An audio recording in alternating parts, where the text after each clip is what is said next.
Baik, kita mulai mata kuliah kita pada sore hari ini. Sore menjelang malam atau sudah malam ya. Kita mulai pertemuan ini di kelas Marketing Communication and Public Policy. Jadi di pertemuan sebelumnya kita sudah membahas tentang pengantar silabus. Di pertemuan kali ini kita akan lebih melihat ya, apa itu dimaksud dengan Marketing Communication dan Public Policy. Teman-teman, nanti kuliahnya untuk bahan akan saya, seperti biasa, akan saya coba share di Google Class untuk link YouTube-nya.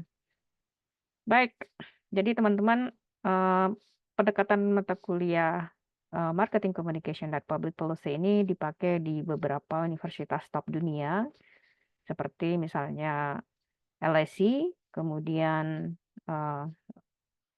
LSE ini London School of Economics ya, dia ada di London, it's one of like the top best university di dunia. Kemudian University of Southern California, USC, kemudian di Harvard University, mereka sangat terkenal dengan salah satu top 10 communication studies-nya, dan mereka juga terkenal menggunakan berbagai pendekatan, baik itu dari marketing, komunikasi, dan juga tentu kebijakan publik.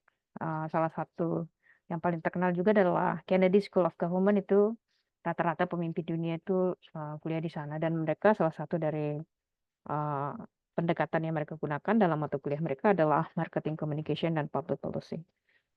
And then another one itu dari National University of Singapore atau NUS. NUS ini juga menggunakan pendekatan marketing study dan bagaimana melinkage-kan atau menghubungkan dengan kebijakan public policy atau kebijakan publik.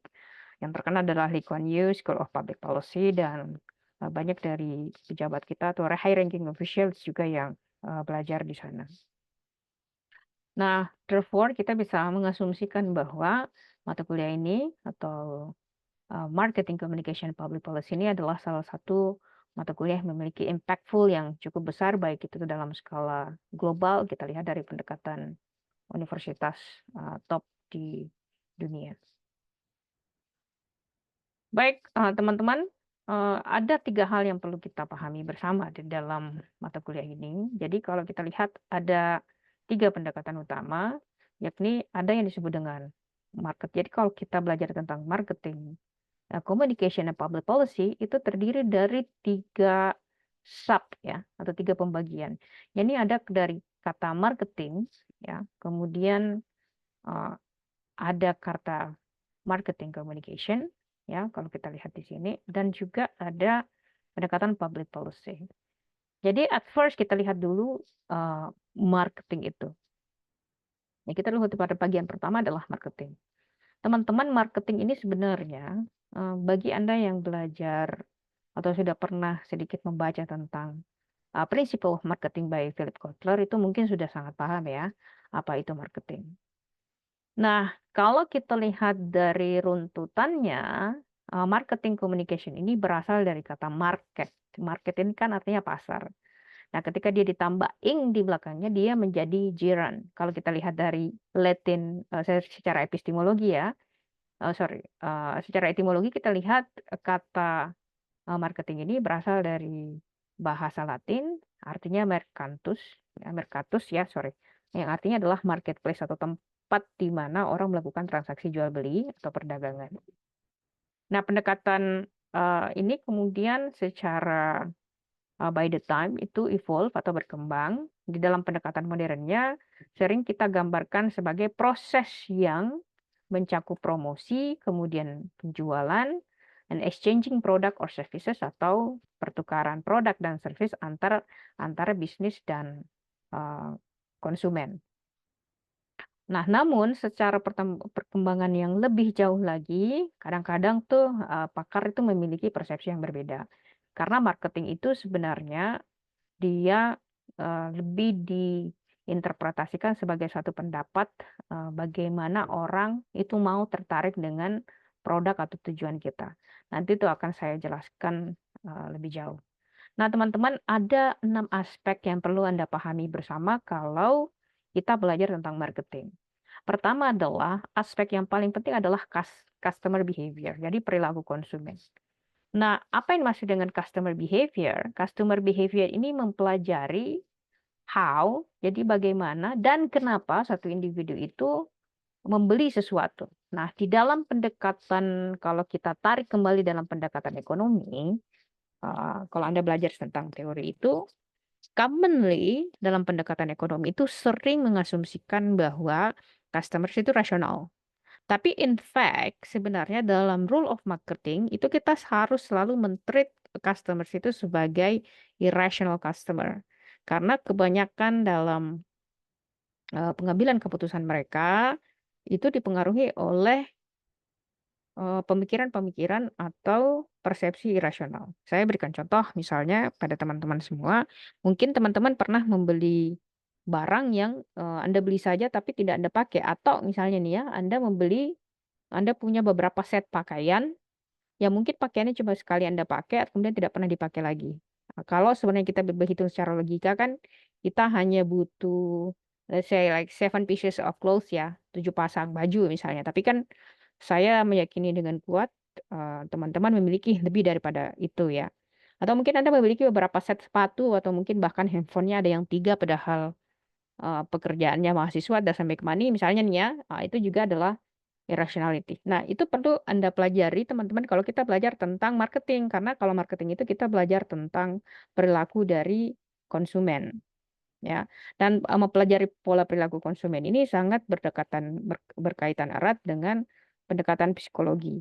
Nah, kemudian yang kedua adalah kita perlu Anda pahami adalah di dalam belajar marketing itu ada yang disebut dengan market research. Anda harus tahu nih market itu seperti apa ya, seperti misalnya apa sih yang dimaksud dengan market research? Learning how to collect. Jadi Anda collecting data dulu nih ya, misalnya nih, jam berapa orang paling sering makan, jenis makanan yang paling disukai, rasa makanan yang paling disukai misalnya. Jadi itu Anda butuh data itu baru kemudian Anda bisa mengambil satu keputusan.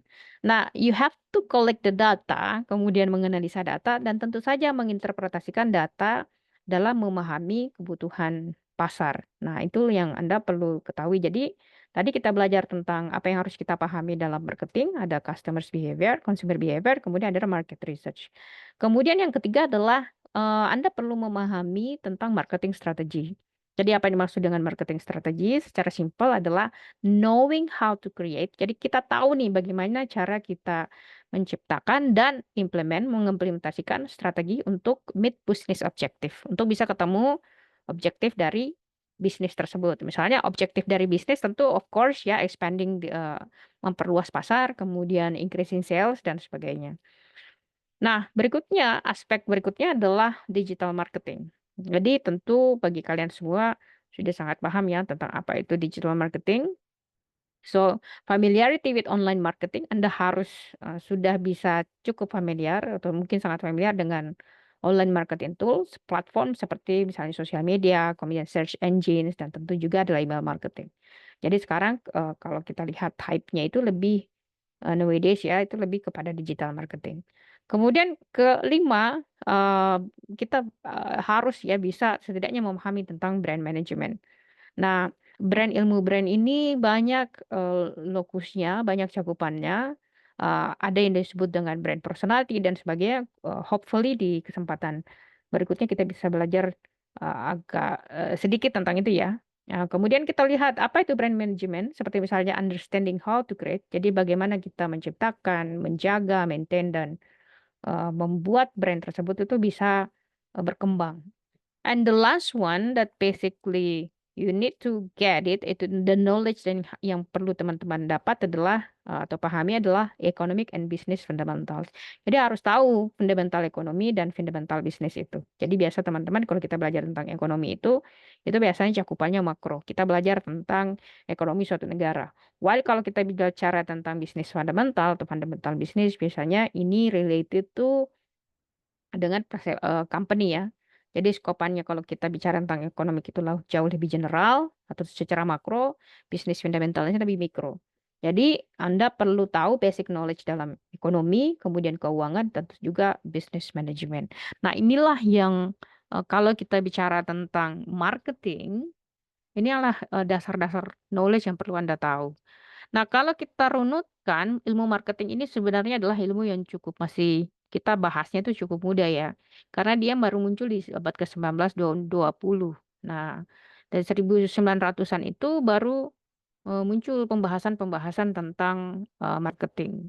Kemudian salah satu yang menyebabkan kenapa ilmu marketing itu di 1900 sudah mulai muncul karena eh, 1800-an sudah muncul itu karena sudah mulai terjadi evolusi industri ya. Dan itu sudah muncul perusahaan-perusahaan yang cukup reputable pada saat itu. Nah, teman-teman kita kemudian pindah pada berikutnya. Jadi setelah kita belajar tahu tentang marketing, kita kemudian melihat ya bahwa eh, kata berikutnya yang muncul dalam kelas ini adalah communication ya. Jadi komunikasi. Anda sebagai jurusan komunikasi sudah tentu paham ya bahwa komunikasi ini adalah ilmu yang sudah sangat tua. Jadi kalau kita lihat secara sejarahnya itu dia 300 BCE, before century atau 300 sebelum Masehi itu sudah muncul. Jadi zaman-zaman seperti Aristotle itu sudah muncul tuh pendekatan eh, apa ilmu tentang ilmu komunikasi ya. Jadi ilmu komunikasi itu atau communication itu berasal dari bahasa Latin yang artinya communicare. Communicare itu bisa dipahami sebagai to share atau membagi atau to make it common atau membuat itu sebagai hal yang umum. Nah, kalau berusaha membuat sesuatu yang umum itu harus diketahui oleh orang banyak. Therefore ya, itu kemudian berkembang dalam pendekatan secara modern itu dipahami sebagai proses of exchanging communication. Jadi proses untuk bertukar informasi, pikiran, kemudian pesan antara individual ataupun grup. Nah, inilah yang disebut dengan communication dalam very simplistic understanding.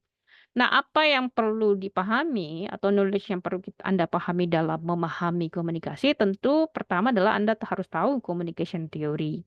Jadi teori komunikasi harus paham. Saya yakin kalau Anda pada tahapan ini eh, harusnya sudah sangat hatam ya dengan apa itu komunikasi teori, communication theory. Nah, apa itu secara sederhana communication theory yaitu understanding how. Jadi bagaimana caranya kita memahami pesan itu dikirim, yes, send, receive ya. Jadi bagaimana kita memahami bagaimana pesan itu dikirim, kemudian diterima dan diinterpretasikan. Jadi pesan itu bisa dikirim, interpretasinya itu bisa berbeda. Banyak modelnya ya, seperti kalau kita lihat kayak model kayak Shannon Weaver dan Laswell's model itu nanti hopefully bisa kita expand dalam mata kuliah ini. Kemudian yang kedua adalah ada interpersonal communication. Jadi interpersonal communication ini belajar bagaimana orang itu berkomunikasi face to face, including nonverbal communication ya. Seperti misalnya eh, orang bisa membaca gesture-nya, bahkan ada kalau ada iklan itu bahkan tidak ada mereka tuh tidak bicara sama sekali atau tidak keluar voice dari mulutnya, tapi cuma kayak gesture, body gesture. Kemudian active listening dan tentu saja emotional intelligence. Kemudian yang ketiga, knowledge yang Anda butuhkan adalah mass communications ya atau komunikasi massa. Bagaimana itu dan apa itu? Jadi mass communication is basically exploring. Jadi bagaimana kita mengeksplor informasi itu bisa didistribusikan kepada masyarakat luas atau audiens yang besar. Nah, bagaimana cara mendistribusikannya atau bagaimana kita membagi informasi itu bisa melalui of course televisi, radio, newspaper dan tentu juga sosial media ya. Dan berikutnya adalah public relations atau yang biasa kita pahami sebagai pengetahuan bagaimana suatu organisasi mengkomunikasikan kepada publik to build and maintain their image. Bagaimana membangun dan kemudian menjaga image mereka. That is public relations. Biasanya kalau Anda paham betul tentang public relation ini, Anda bisa bekerja di perusahaan dan juga bisa bekerja di pemerintah. Karena pemerintah punya policy yang harus diketahui oleh masyarakat, uh, maintaining the trustworthiness-nya kepada masyarakat, tentu juga company, dia pengen bahwa perusahaannya itu dikenal oleh publik, perusahaan yang baik, progresnya baik, sehingga berpengaruh terhadap brand atau image dari perusahaan tersebut. Kemudian kelima, Anda harus bisa memahami tentang cultural communication. Jadi understanding how culture, bagaimana budaya itu mempengaruhi style komunikasi atau gaya komunikasi, tentu juga praktiknya seperti apa. Teman-teman tentu kalau kita belajar tentang textbook communication itu lebih banyak ke Western study ya. Oleh karena itu kita perlu pendekatan yang secara jeli karena tentu komunikasi bahkan kalau kita lihat ya Indonesia itu kan terdiri dari begitu banyak, ethnicity ya, tentu gaya komunikasinya juga sangat beragam dan ini akan mempengaruhi bagaimana pendekatan, marketing itu, bagaimana pendekatan komunikasi itu di Indonesian centris atau dalam pendekatan masyarakat Indonesia. Kemudian yang, berikutnya adalah tentu digital communication ya. Jadi perlu familiar dengan, eee, online communication platform seperti misalnya sosial media, digital content creation, dan sebagainya. Nah, itu adalah what is communication. Nah, berikutnya adalah ada 3 kata yang ada dalam mata kuliah ini adalah public policy. Nah, public policy kalau kita lihat dibandingkan dengan communication and marketing, dia, a bit older dari marketing. Dia sudah muncul di, abad ke-18, 19, dan 20. Jadi 1700-an sudah ada. Nah, public policy itu berasal dari bahasa Latin ya, artinya public, berasal, eee bahasa Latinnya itu publicus ya, artinya pupil. Jadi public itu sebenarnya artinya pupil dalam bahasa Latin. While policy itu berasal dari bahasa Greek, artinya politeia.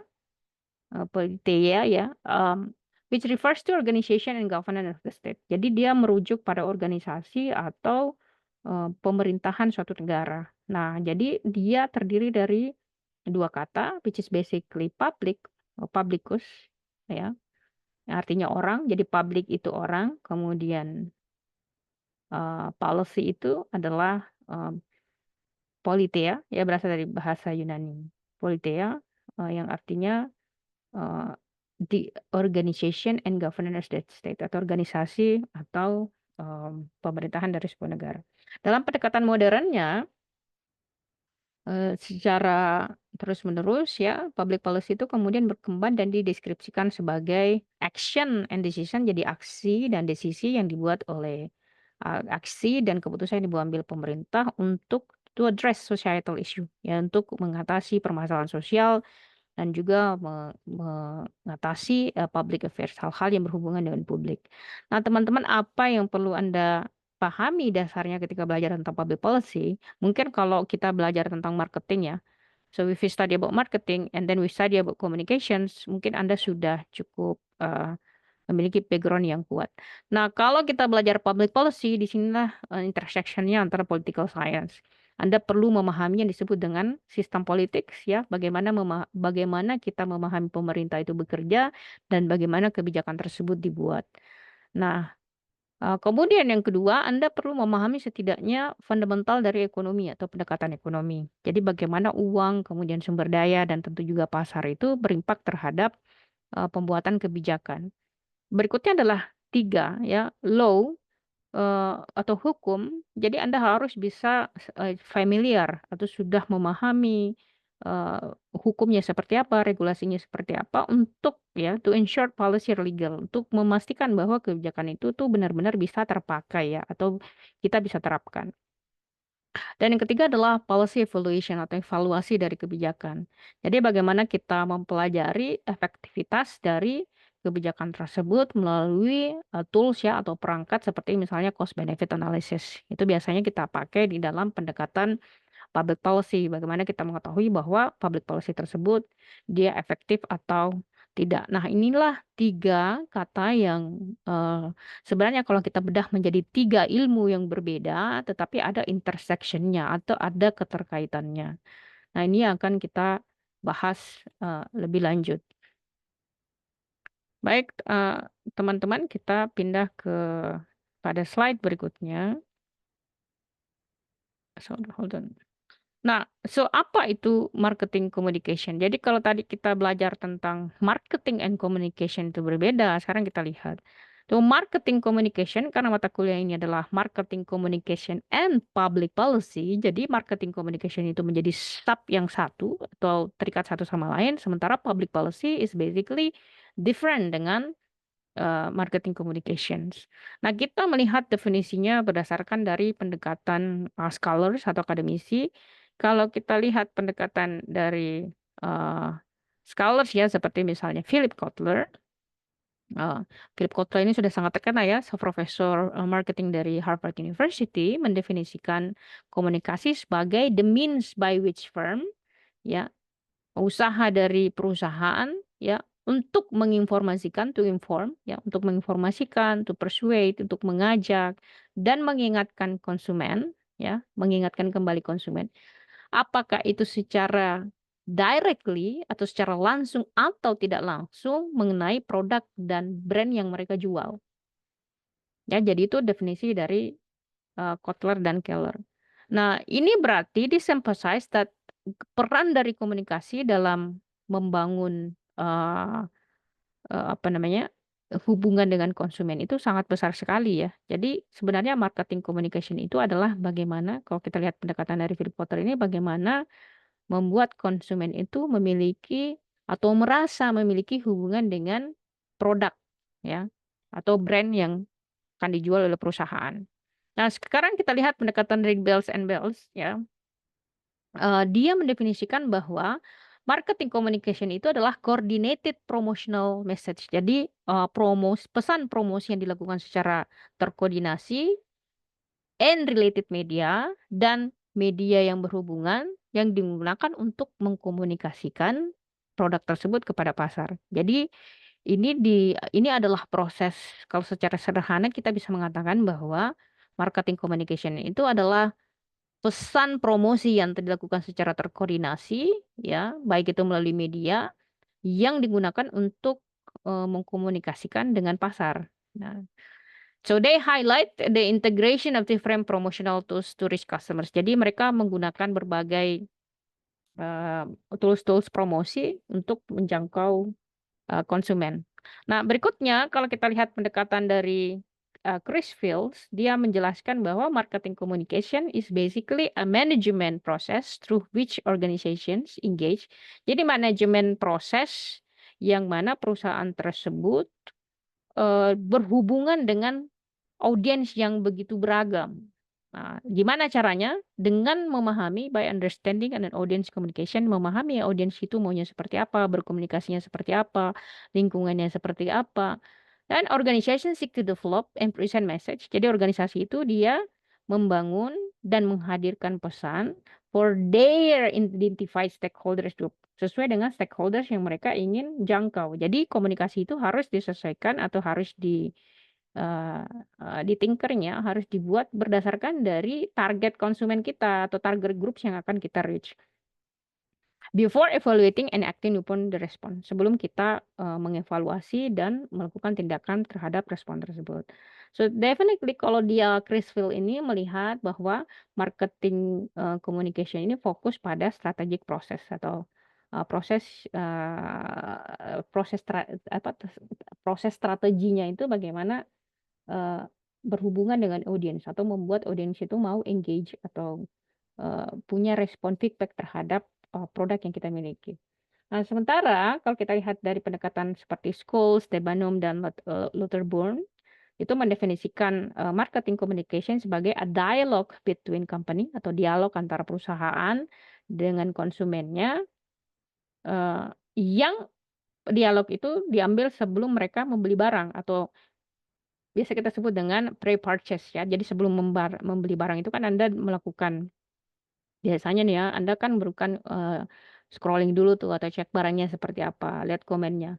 Jadi dia kalau kita lihat marketing communication menurut pendekatan Scholes, Debenham, and Lauterbur ini melihat marketing communication itu adalah dialog antara perusahaan dengan konsumen sebelum terjadinya pre-purchase dan jadi sebelum terjadi pre-purchase, sebelum Anda membeli, ketika membeli, dan setelah membeli.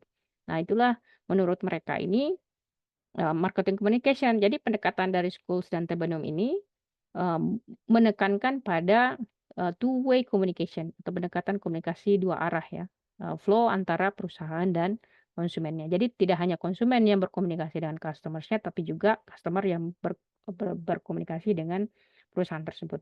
Nah, kalau kita lihat pendekatan marketing communication dari seluruh definisi 4 the most notable, reputable akademisi ini, maka kita bisa simpulkan bahwa marketing communication itu sebenarnya adalah the art of persuasion atau seni membujuk orang.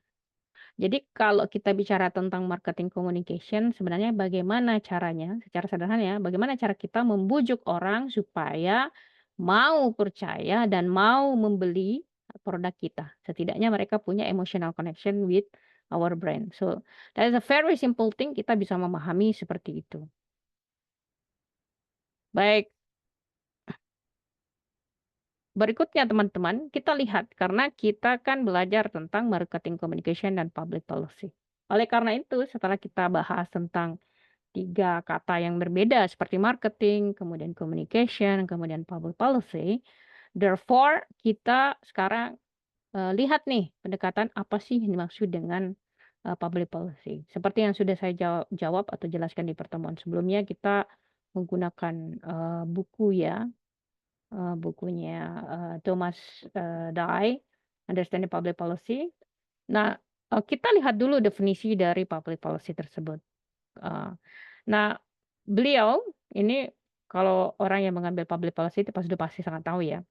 Sudah ini dia menjelaskan atau mendefinisikan kebijakan publik itu seperti whatever government choose to do or not to do. Jadi apapun yang dilakukan pemerintah, yang ingin dilakukan pemerintah, dan yang tidak ingin dilakukan pemerintah, atau kita bahasakan sederhana, apapun yang dilakukan pemerintah dan tidak dilakukan pemerintah itu adalah kebijakan publik. Jadi dia ini menekankan pada decision making process atau proses pengambilan kebijakan, including both action, termasuk action ketika kebijakan tersebut diambil ya, and inaction that can have profound effects. Jadi apakah aksi pemerintah itu atau tidak bereaksinya pemerintah itu yang berdampak terhadap masyarakat, itulah yang disebut dengan public policy. Sementara kalau kita lihat pendekatan berikutnya dari David Easton, melihat bahwa kebijakan publik itu adalah authoritative allocation of values for the whole society. Jadi alokasi sumber daya ya kepada seluruh masyarakat. Jadi kalau kita punya sumber daya itu kan, contoh misalnya nih ya teman-teman, kita punya sumber daya air. Nah, air itu kan sifatnya bisa abundance, bisa berlimpah, juga bisa scarcity atau sifatnya itu terbatas. Nah, tugas pemerintah misalnya dia mau membagikan air dengan harga tertentu, dengan charge tertentu, atau secara gratis, atau bahkan tidak membagikannya itu yang dimaksud dengan public policy. Jadi definisi dari David Easton ini lebih fokus pada bagaimana kebijakan tersebut merefleksikan nilai dari sosial dan prioritas dari kebijakan tersebut ya. Underlining the authoritative nature of policy decision dengan menekankan pada sifat alami dari pengambilan keputusan tersebut secara publik. Kemudian kita lihat pendekatan dari James Anderson ya. Dia menjelaskan atau mendefinisikan kebijakan publik itu sebagai a relatively stable purposive course of action. Jadi tindakan dilakukan secara tertentu dengan tujuan tertentu, followed by actor, diikuti oleh aktor, atau set of actor, jadi diikuti oleh aktor atau beberapa aktor in dealing with the problem of matter of concern. Jadi a relatively stable purposive course of action. Jadi aksi yang dilakukan secara terstruktur ya, ada tujuannya oleh orang atau beberapa orang yang ditujukan untuk mengatasi suatu permasalahan. Dan biasanya permasalahan itu muncul di publik. Jadi definisi dari Anderson ini, see that public policy atau melihat kebijakan publik ini tidak hanya dari satu keputusan, tapi series of decision. Jadi beberapa set keputusan ya, karena kebijakan itu kan selalu pasti dia berlanjut atau berseri tuh dari kebijakan satu ke kebijakan lainnya dengan tujuan untuk mengatasi isu-isu tertentu. Nah, itu menurut James Anderson. Kita lihat definisinya menurut Charles A. Lindblom. Nah, Lindblom itu atau Charles dia mendefinisikan bahwa policy making itu kebijakan pengambilan kebijakan itu is often an incremental process, jadi proses yang incremental. Artinya policy evolve gradually. Jadi kebijakan itu dia berubah tuh. Terus small adjustment dari kecil kemudian menjadi besar, kemudian terjadi perubahan secara radikal. Ya, seperti contoh misalnya teman-teman kalau orang kita kebijakan pemerintah itu misalnya nih ya, mungkin Anda masih ingat kayak pembatasan minyak goreng beberapa tahun yang lalu ketika minyak goreng itu hilang di pasaran. Nah, biasanya kan pemerintah tuh awal-awalnya dia mengatur mengatur harga tuh. Misalnya nggak boleh menjual di harga 14.000 ke atas gitu, harus menjual di rentang harga sekian. Kemudian, kebijakannya itu menjadi semakin, dia berubah lagi tuh. Jadi tidak boleh menjual harga sekian, tapi kalau yang membeli itu tidak boleh misalnya lebih dari 2 liter dan sebagainya. Jadi memang kebijakan itu selalu evolve dan berubah ya. Karena orang yang membuat kebijakan itu juga sifatnya dinamik, mereka juga bisa berubah. Nah, teman-teman, terakhir kita lihat dari, definisi dari Lasswell ya, Harold Lasswell, dia mengatakan bahwa public policy itu adalah emphasizing interdisciplinary nature of public policy. Jadi menekankan pada, pendekatan, interdisiplin dari sifat alami kebijakan publik itu dengan mengintegrasikan pengetahuan dari berbagai subjek seperti misalnya ekonomi, kemudian ilmu politik, sosiologi. Bagaimana memahami kebijakan tersebut diformalisikan dan diimplementasikan. Jadi kalau kita bicara tentang public policy, kita tidak hanya bicara tentang satu ilmu saja, tapi kita belajar tentang, interdisciplinary nature dari sifat public policy tersebut. Jadi, making a public policy ini bukan hal yang mudah, tapi, highly complicated karena kita butuh ilmu range of knowledge yang kita butuhkan seperti misalnya ekonomi, political science, sosiologi, bahkan sometimes we need to understand psychology. Bagaimana kebijakan tersebut bisa secara scientifically digunakan dan diterapkan di, masyarakat tertentu ya. So that is basically what is public policy. Now, let's move on to next section. Nah, kita lihat apa keterkaitan antara marketing communications. So we need to see apa kira-kira keterkaitannya antara marketing communication and public policy. Jadi kalau kita lihat public policy ini atau pemerintah ini pasti punya tujuan bagaimana dia bisa mempengaruhi masyarakat. Kenapa? Karena teman-teman, Anda itu kan bayar pajak ya. So basically you pay tax, the tax is using by the government untuk membuat hidup Anda itu makin sejahtera. So that is the nature of governance. So uh, Anda memberikan uang ke pemerintah, pemerintah kemudian membuat program bagaimana membuat hidup Anda itu jauh lebih mudah. Itulah secara sederhananya pola relasi tersebut. Nah, ada 4 hal di mana kita bisa melihat hubungan antara marketing communication and public policy. Pertama, kalau kita lihat dari aspek pertama adalah social campaigns. Nah, atau kampanye sosial ya. Nah, kampanye sosial ini jadi kebijakan publik itu menggunakan pendekatan marketing komunikasi untuk mempromosikan kesejahteraan masyarakat seperti misalnya nih ya, harus sehat, aman ya, Anda, patuh terhadap rambu-rambu lalu lintas, kemudian environmental campaign atau kampanye-kampanye lingkungan. Nah, Kotler sendiri itu menekankan bahwa komunikasi ini membantu menginformasikan dan membujuk masyarakat to similar to how business market products ya. Similar to how business market product. Jadi sama, jadi kalau pemerintah ini menggunakan social campaigns misalnya, Anda pakailah, apa namanya itu, kantong dengan ramah lingkungan misalnya. Itu kan supaya tidak terjadi sampah sehingga uang pajak yang Anda kumpulkan itu, yang Anda bayar itu tidak dipakai lagi hanya untuk membersihkan lingkungan, tapi bisa dipakai untuk hal-hal lain.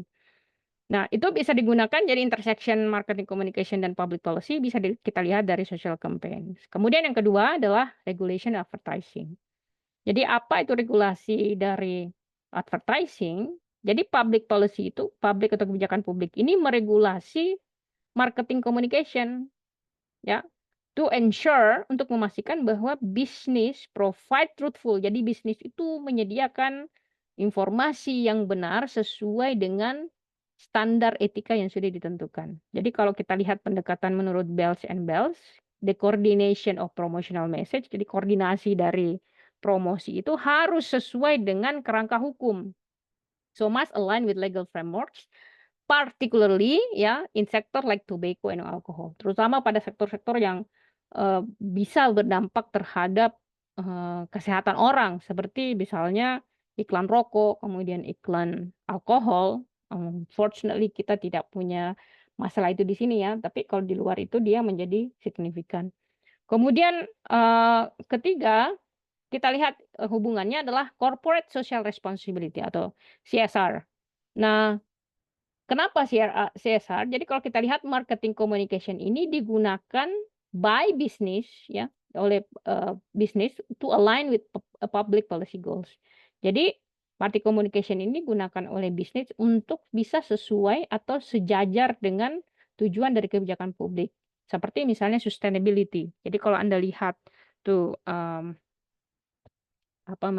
pemerintah punya kebijakan bahwa produk yang dikeluarkan itu harus sifatnya itu sustainable. Jadi kemudian biasanya dana yang dikeluarkan oleh perusahaan tersebut sebagai modal respon tanggung jawab mereka biasanya itu akan disesuaikan dengan tujuan dari pemerintah secara nasional. Nah, CSR communication ini membantu perusahaan untuk align nih atau bisa sejajar dengan tujuan dan objektif dari pemerintah. Kalau sekarang itu lebih ke green ya, sustainability, green, dan satu lagi itu blue ocean atau penggunaan resource dari laut yang lebih sustainable. Kemudian berikutnya adalah public private partnership atau kita sebut dengan P3 ya. Triple P, sorry. So what is public private partnership? Jadi pemerintah, government and private firms. Jadi perusahaan itu berkolaborasi dalam mewujudkan tujuan kebijakan publik pemerintah. Nah, biasanya ini digunakan dalam marketing komunikasi untuk meraih atau reach broader audience atau target audience yang jauh lebih luas. Biasanya ini dipakai di sektor healthcare, kesehatan, karena where both sector works together in public awareness and campaign. Karena sektor ini baik itu pemerintah kemudian perusahaan harus bisa bekerja sama supaya kesadaran dari masyarakat ini secara garis besar atau secara luas itu bisa tercapai ya, dan ini biasanya harus dilakukan secara campaign yang secara masif. Baik teman-teman, berikutnya let's talk about this by detail ya. Kita lihat ya, pertama saya pengen mengajak teman-teman ke social campaign, jadi kampanye sosial. Kita lihat dulu case-nya ya, by global. Jadi kalau contoh case globalnya dalam hubungan tadi ya, marketing communication dan public policy, kita lihat nih kampanye dari WHO, yakni anti-smoking campaign. Jadi kalau kita lihat anti-smoking campaign-nya nih ya, jadi baik itu World Health Organization itu dia punya kampanye untuk bagaimana dunia ini tuh bebas dari rokok atau orang tuh berhenti merokok. Jadi salah satu message-nya kalau kita lihat nih ya, don't let tobacco take your breath away. Jadi kalau kita lihat key message-nya di sini, smoking more than double the risk of developing tuberculosis. Smoking more than doubles the risk of smoking tuberculosis. Jadi kalian smoke banyak gitu ya, smoke a lot, itu resiko Anda untuk terkena tuberkulosis sangat tinggi. Jadi dan ini merupakan salah satu penyakit infeksi yang sangat membunuh orang banyak ya. Nah, kita lihat nih. Jadi kampanyenya WHO itu dalam menjalankan Global Anti-Smoking Campaign, saja seperti tobacco a threat to development. Jadi mereka itu tagline-nya ya, tobacco itu ancaman bagi pembangunan. So aiming to reduce tobacco use and its impact on public health. Jadi tujuan mereka itu supaya penggunaan tobacco ini berkurang dan dampaknya terhadap kesehatan itu berkurang. Nah, cara mereka marketing strateginya itu dengan menggunakan mass media seperti TV ya. Kemudian muncul di media ya, kayak muncul di TV, muncul di radio, sosial media untuk mengkomunikasikan dangers of smoking atau bahaya merokok dengan mentargetkan ya negara secara global, kemudian menggunakan bahasa secara multilingual advertising. Jadi mereka muncul di platform dengan bahasa Inggris, kemudian ada yang muncul dalam bahasa Spanish, ya, ada yang muncul dalam bahasa China, Korea, ya. Itu disesuaikan dengan audiensnya. Nah, apa hubungannya dengan public policy links? The government, jadi kadang-kadang pemerintah itu often adopt public health. Mereka tuh mengadopsi kayak kita ya, kita mengadopsi kebijakan publik. yang sebenarnya karena faktor global kita melihat misalnya WHO mereka punya kebijakan ini terus kita adopsi dan, WHO memberikan rekomendasi dan kita adopsi tersebut. Seperti misalnya nih WHO meng-encourage, semua negara itu supaya memberikan label peringatan di, eee, su di apa namanya, di packaging-nya mereka tuh. Kayak, di sini ada sih saya tunjukkan ya, eee, seperti ini ya, ini packaging yang seperti ini itu di-encourage dari WHO dan diimplementasikan oleh negara. Nah kita akan lihat, lebih detailnya nanti pada pembahasan setelah, kita lihat beberapa case study-nya. Nah, kalau kita lihat dari, World Health Organization WHO Anti-Smoking Campaign ini, kita bisa mengatakan bahwa ini memiliki success evidence yang cukup tinggi ya. Jadi apa data yang mengatakan bahwa, social campaign dalam, anti-smoking campaign ini berhasil, kita lihat datanya. Jadi kalau data menunjukkan seperti misalnya Global Adult Tobacco Survey atau GITS ini, sampling seperti misalnya Turki itu, smoking rate-nya itu menurun 13,4% antara 2008 2012 karena adanya, campaign WHO ini. Kemudian kalau kita lihat, dari WHO Framework Convention, dari hasil studi itu menunjukkan bahwa, country yang atau negara yang mengimplementasikan WHO anti-smoking measure seperti misalnya Australia, itu terjadi penurunan konsumsi dan penjualan dalam, sigaretnya atau rokok mereka ya. Kemudian hasil dari meta-analisis, a review in Lancet found bahwa 7 sampai 9% terjadi penurunan, jumlah perokok dan, rokok yang terjual di negara-negara yang mengadopsi hal ini. Jadi, mengadopsi WHO anti-smoking intervention ya. Jadi selama 10 tahun itu memang sudah terjadi campaign secara terus-menerus sehingga terjadi penurunan 7 sampai 9% dalam, jumlah orang yang merokok. Nah, apa yang menyebabkan, campaign ini sukses? Ada beberapa hal seperti misalnya kalau kita lihat comprehensive approach atau pendekatan secara komprehensif. Jadi kampanye yang mengkomunikasikan antara strategi yang beragam, multiple strategi seperti misalnya mass media awareness, membangun kesadaran secara, besar-besaran ya di media, kemudian pajak, advertising bans, atau apa namanya, pelarangan iklan rokok ya, kemudian pembatasan atau pelarangan perokok itu, ini semua berhasil. Jadi, dengan faktor-faktor seperti ini itu, campaign seperti ini, social campaign seperti ini bisa berhasil. Kemudian kedua adalah policy integration atau integrasi kebijakan. Jadi negara-negara yang mengadopsi, WHO Framework Convention on Tobacco Control ini atau biasa kita kenal dengan FCTC ini, eee, menerapkan seperti misalnya pajak, cukai rokok ya, kemudian packaging yang tidak menarik dan kemudian, eee eee, public smoking ban ya. Jadi di publik itu dilarang untuk merokok. Nah, kebijakan seperti ini akan mengurangi jumlah orang yang merokok. Kemudian yang ketiga adalah behavioral change through communication. Jadi ada proses perubahan perilaku dari komunikasi. Kalau kita lihat misalnya dia public health campaign yang atau kampanye kesehatan yang mentarget konsumen secara konsisten itu, seperti misalnya memberikan, gambar atau packaging dalam rokok itu tentu akan mempengaruhi psikologi dari masyarakat. Nah, itu akan ada datanya kita coba bahas nanti sebentar ya. Kemudian global cooperation enforcement, jadi memang ada kerjasama secara, global. Jadi koordinasi WHO ini dengan pemerintah nasional itu memastikan bahwa kampanye ini secara konsisten selalu dilakukan ya. Baik itu dengan memberikan bantuan secara teknis, kemudian monitoring, tentu juga akan membantu bagaimana social campaign terhadap larangan rokok ini atau pengurangan konsumsi terhadap rokok ini bisa berhasil untuk dilakukan. Nah, ini dalam skala global. Nah, coba kita lihat teman-teman dalam misalnya dalam case study Asia ya. Eee, nah, kalau case study Asia seperti misalnya di Korea Selatan yang melakukan ini kalau Anda lihat gambar di sebelah ini dilakukan oleh Hana Bank ya. Jadi dia encourage untuk menggunakan tumbler supaya plastik kayak, plastik, cup itu dan segala jenis plastik itu sudah tidak dipakai lagi. Nah, tagline-nya apa? Reducing plastic use. Jadi mengurangi, bukan menghilangkan ya, mengurangi. Karena kalau vibe-nya menghilangkan itu, dia heavily restricted, itu biasanya emosinya juga berbeda. Jadi mereka reduce plastic use campaign di Korea Selatan. Jadi kampanye reduce plastic use ini digawangi oleh pemerintah Korea dengan fokus pada minimizing plastic waste. Jadi mengurangi sampah plastik in line with global sustainability goals. Jadi pemerintah Korea Selatan itu kenapa melakukan itu? Karena memang in line dengan SDG.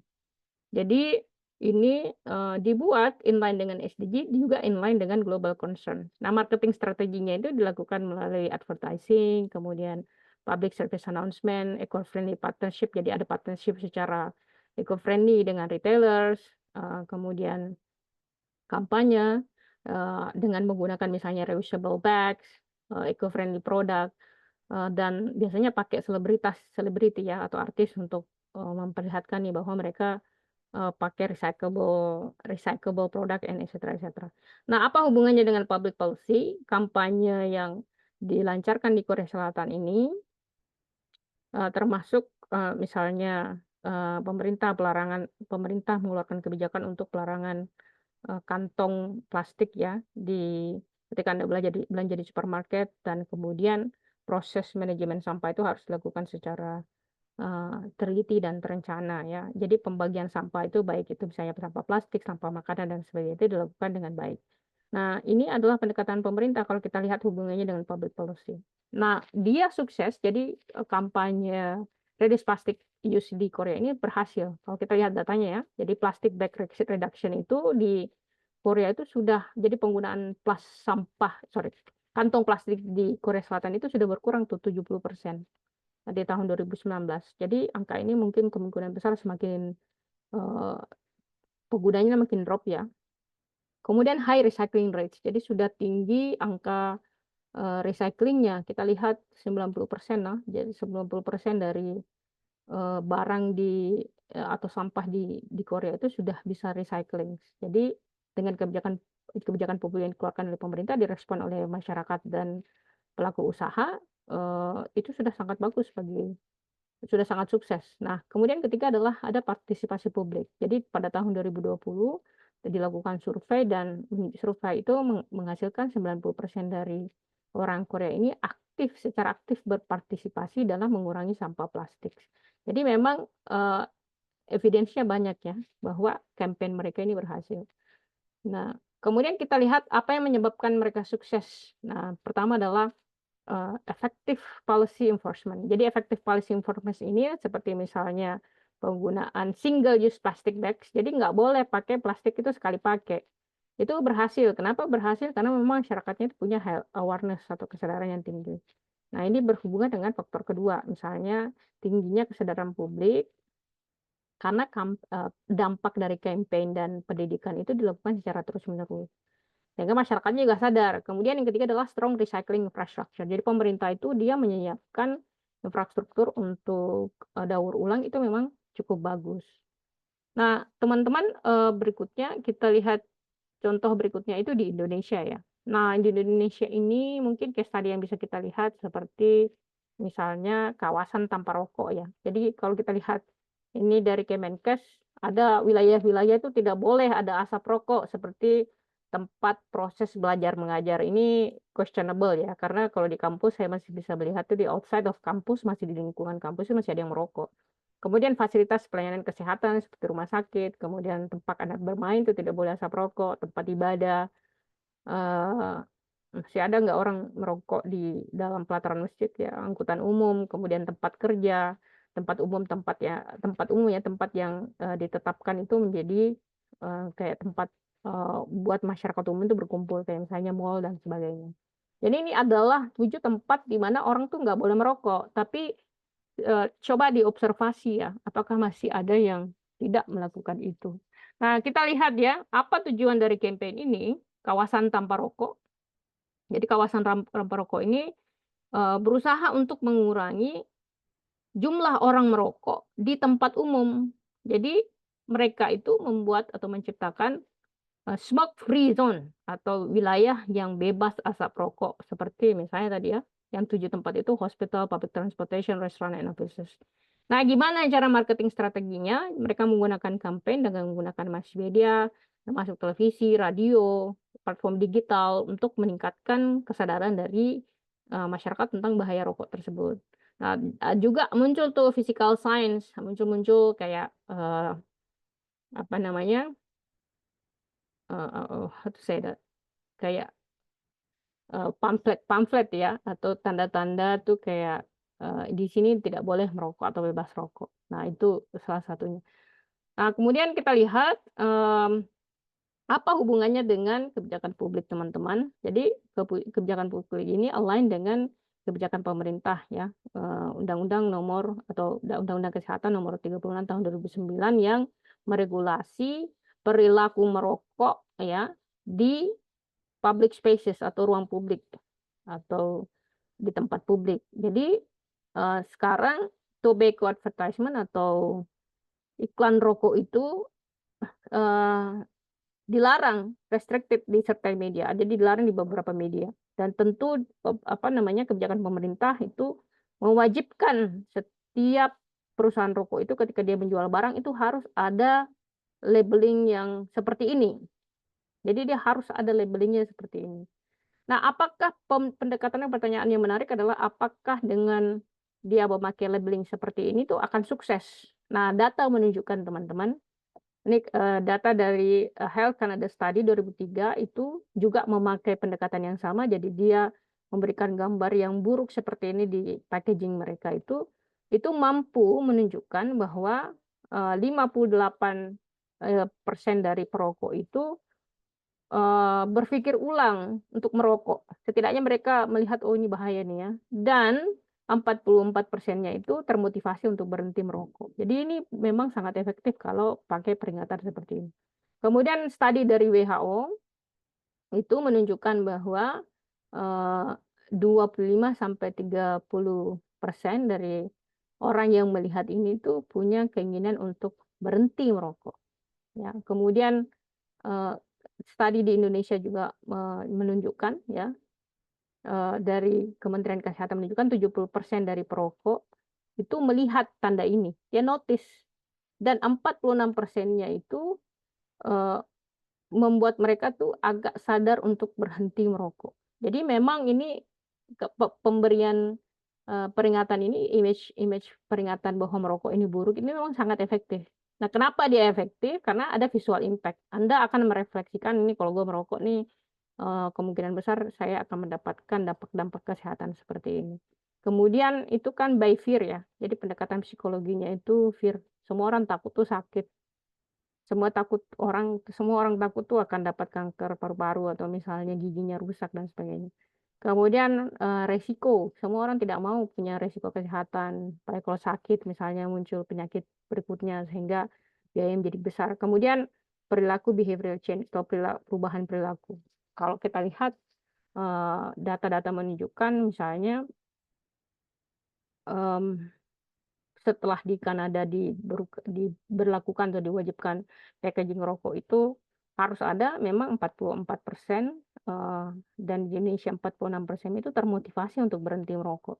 So that is very helpful ya. Jadi dalam pendekatan dalam public policy ini lumayan cukup efektif untuk diimplementasikan. Nah, kalau kita lihat success evidence-nya itu bisa dilihat dari studi Nuraini et al. Ya. Jadi dia menemukan bahwa kawasan tanpa rokok atau no smoking area campaign increase compliance with smoking bans in public places. Jadi terutama di Jakarta ya, itu 56% itu kepatuhan, 58% itu kepatuhannya cukup bagus ya. At least di atas 50 ya. Kemudian artinya masih ada 42% orang yang merokok di 7 tempat ini. At least ada effort lah ya. Kemudian dari World Health Organization juga menunjukkan studi ya, ada hasil studinya terjadi penurunan jumlah perokok di ruang publik, terutama di Indonesia. Nah, kenapa ini sukses? Jadi pertama yang menyebabkan kenapa ini sukses, ada pemeraturan pemerintah ya. Kemudian ada kesadaran publik, ada kampanye untuk membangun kesadaran publik. Kemudian ada yang disebut dengan visible signage, ya, the placement of clear visible no smoking sign. Jadi ada memang kayak kita lihat gambar yang menunjukkan bahwa di sini tuh nggak boleh merokok. I don't see, do I put it here? Oh, saya lupa tadi ininya. Jadi ada tuh gambar-gambar di mana di sini bebas merokok atau bebas dari asap rokok. Jadi itu memang cukup sukses untuk diberlakukan. Nah, itu adalah contohnya dalam social campaign di Indonesia. Nah, sampai di sini apakah ada yang ingin bertanya? Silahkan.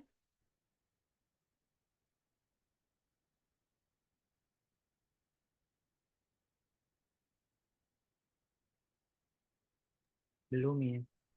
Oke, kalau yang lain tidak ada ya, baik. Baik, teman-teman, tentu ya di pertemuan berikutnya kita akan membahas lebih jauh ya. Nah, sekarang let me finish kita bahas dulu sedikit ya tentang regulasi dalam periklanan atau advertising. Jadi kan tadi saya sebutkan bahwa ada 4 ya intersection antara hubungan antara marketing communication dan public policy, social ya salah satunya adalah social campaigns. Kemudian yang kedua adalah kita bahas regulasi dari advertising atau advertising regulation atau peraturan dari advertising. Nah, kita lihat case study-nya. Seperti misalnya secara global, ya,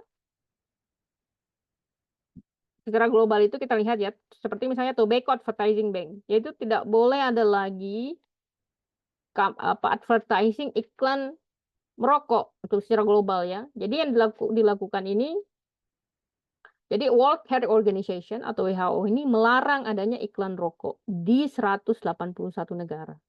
Nah, data menunjukkan penggunaan tobacco itu menurun 10-30% di negara yang mengikuti ini, ban tobacco iklan ini ya. Nah, ini cukup sukses. Jadi kalau angka 10-30% ini sukses, teman-teman. Kenapa dia sukses? Karena adanya strict enforcement, pelaksanaan kebijakan yang memang secara strict. Jadi kemudian comprehensive ban-nya memang dilakukan. Dan ini ada kerjasama dari 181 negara ya. Ada beberapa negara yang memang kompleksennya tinggi. Kemudian kita lihat contoh di Asia ya. Asia seperti misalnya Korea Selatan. Di Korea Selatan itu sudah dibuat kebijakan itu tidak boleh ada iklan junk food. Ya, jadi misalnya advertising regulation-nya atau kebijakan regulasi periklanannya itu tidak boleh ada iklan junk food di TV. Terutama pada jam di mana ya advertising during children's TV hours. Jadi di jam-jam tertentu itu tidak boleh ada iklan junk food. Ya, ketika misalnya jam 6 ke atas family time itu tidak boleh ada iklan tersebut. Nah, ini berpengaruh terhadap penurunan obesitas. Kalau kita lihat di Korea Selatan itu terjadi penurunan 2,2% obesitas terhadap anak. Jadi anak itu kalau dia tidak melihat iklan McDonald, KFC dan sebagainya itu mereka tidak akan tertarik untuk beli. Nah, jadi ban-nya ini tidak entirely pada seluruh jam ya, tapi jam-jam tertentu. Jadi dia fokus pada timingnya aja, jam-jam tertentunya. Jadi harus di jam-jam tertentu itu tidak boleh ada iklan junk food. Ya, terutama dia targetingnya itu pada orang-orang yang vulnerable seperti misalnya anak-anak. Nah, di Indonesia itu cigarette advertising restriction. Jadi ada pembatasan iklan rokok. Nah, ini partial restriction ya atau pembatasan secara parsial. Terutama di media massa, kemudian public spaces. Jadi karena pembatasan ini exposure to cigarette, jadi exposure masyarakat terhadap iklan rokok itu menurun 40%, terutama di kota-kota tuh. Nah, ini sukses karena public campaign alongside regulatory enforcement itu masyarakat beserta dengan pemerintah, beserta dengan pelaku usaha itu menjalankan ini sehingga masyarakat itu tidak terlalu terekspos secara masif terhadap iklan rokok. Jadi mungkin kalau Anda sekarang nonton TV atau nonton YouTube itu jarang Anda lihat tuh iklan-iklan yang rokok ya, meskipun masih ada. Nah, itu adalah contohnya regulasi dalam advertising. Nah, berikutnya teman-teman, ini tadi sudah saya jelaskan ya. Kita lihat berikutnya dalam corporate social responsibility. Jadi CSR ini. Nah, kalau kita lihat contoh globalnya, teman-teman, kita lihat contoh globalnya ya, seperti misalnya Unilever Sustainable Living Plan. CSR inisiatifnya itu fokus pada reducing environmental impact, improving livelihoods. Jadi dia berusaha untuk fokus pada dampak environment dan meningkatkan kesejahteraan masyarakat. Jadi data menunjukkan tahun 2020, pada tahun 2020 Unilever sudah berhasil mengurangi CO2 emission by 65%. Nah, kenapa ini sukses? Karena integrasi dari sustainability terhadap prinsip bisnis mereka. Jadi kalau memang pemerintah itu secara global ya, baik di UN itu kan selalu SDG ya, selalu berdasarkan pada sustainability, diadopsi oleh perusahaan besar seperti Unilever. Kemudian dengan adopsi tersebut, karena mereka pelaku usaha, mereka bisa menurunkan, terutama terhadap sektor usaha mereka sebenarnya 65%. Dan ini sukses karena terintegrasi semuanya. Coba kita lihat contohnya di Asia, seperti misalnya Tata Group ya, dari India. CSR inisiatifnya itu Customer Social Responsibility-nya itu difokuskan pada pendidikan, kemudian kesehatan, dan pembangunan wilayah-wilayah pedesaan atau tertinggal. Jadi Tata itu menghabiskan 2% dari profit mereka atau keuntungan mereka untuk CSR, dan ini berdampak pada 800 pedesaan di India. Jadi ini sukses karena adanya long term commitment, komitmen jangka panjang dengan masyarakat, untuk membangun masyarakat ya. Dan sesuai dengan tujuan nasional pemerintah India. Nah, kalau kita lihat di Indonesia seperti contohnya Pertamina Environmental CSR, jadi program environmental conservation dan renewable energy ini fokus dari CSR-nya Pertamina. Nah, CSR Pertamina ini sukses karena mereka bisa mengurangi sampah 40% di tahun 2020. Nah, kenapa ini sukses? Karena strong government support, pemerintah juga mendukung sangat kuat, align dengan environmental regulation and public needs, sesuai dengan peraturan lingkungan, ya, kebijakan lingkungan, dan tentu juga dengan kebutuhan masyarakat. Ini dari aspek social, corporate social responsibility-nya. Kemudian yang terakhir, teman-teman, kita lihat dari public-private partnership-nya. Nah, dari public-private partnership ini, kita berikan contoh misalnya di secara global ya, London Underground. Kalau Anda pernah ke UK itu ada di bawah tuh kereta bawah tanah ya. Jadi public-private partnership ini antara pemerintah Inggris dengan perusahaan private ya, itu bekerja sama untuk memodernkan London Underground. Kita biasa sebutnya dengan Tube. Jadi data menunjukkan 2018 30 billion pound sterling sudah diinvestasikan dalam infrastruktur ya, perbaikan infrastruktur. Jadi ini cukup sukses kalau kita lihat public-private partnership-nya baik dari pemerintah dengan perusahaan swasta, karena adanya long term contract ya. Jadi ada pembagian resiko antara pemerintah dan perusahaan, dan juga adanya concern bagaimana masyarakat itu bisa lebih sejahtera, lebih baik taraf hidupnya dengan mengintegrasikan kebijakan pemerintah juga dengan pelaku usaha. Kemudian di Asia seperti misalnya di India Smart City ya. Jadi public private initiative ini dibangun untuk membangun smart infrastructure terutama di daerah perkotaan. Nah, data menunjukkan 100 kota sudah berada dalam fase pembangunan tahun 2020, dan ini cukup sukses karena tadi ya, investasi secara private itu dari perusahaan swasta diintegrasikan dengan tujuan dari pemerintah seperti menciptakan kota yang pintar, smart, dan sesuai dengan arah pembangunan. Nah, kalau di Indonesia sendiri, contoh kasusnya adalah Jakarta Water Supply atau PAMJaya. Jadi public-private partnership ini berusaha ditujukan untuk meningkatkan infrastruktur air dan distribusi air di Jakarta. Jadi sekarang dengan PPP ini, itu berhasil menaikkan 20% dari keterjangkauan akses air bersih di Jakarta ya, sebesar 20%. Itu lumayan tuh. Nah, ini sukses karena ada collaboration ya antara pemerintah daerah dan tentu juga dengan pelaku swasta. Nah, inilah 4 hal teman-teman yang kita bahas pada pertemuan kali ini dan sudah kita jelaskan, which is basically intersection atau hubungan antara marketing communication dan public policy. Jadi kalau nanti ditanya ada 4 keterkaitannya, itu social campaigns, regulation of advertising, kemudian corporate social responsibility, and public-private partnership. Baik teman-teman, sampai di sini apakah ada yang ingin ditanyakan? Silahkan.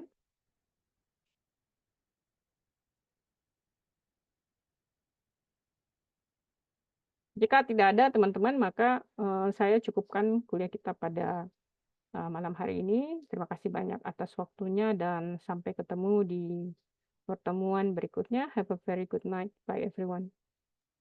Thank you, Miss. Thank you, Miss. Miss. Thank you, Miss. Thank you. Maaf, Ya, gimana? itu yang tadi Miss sempat sebut di awal yang absen, kan ada beberapa yang tidak menjawab, Miss. Itu kebanyakan di komen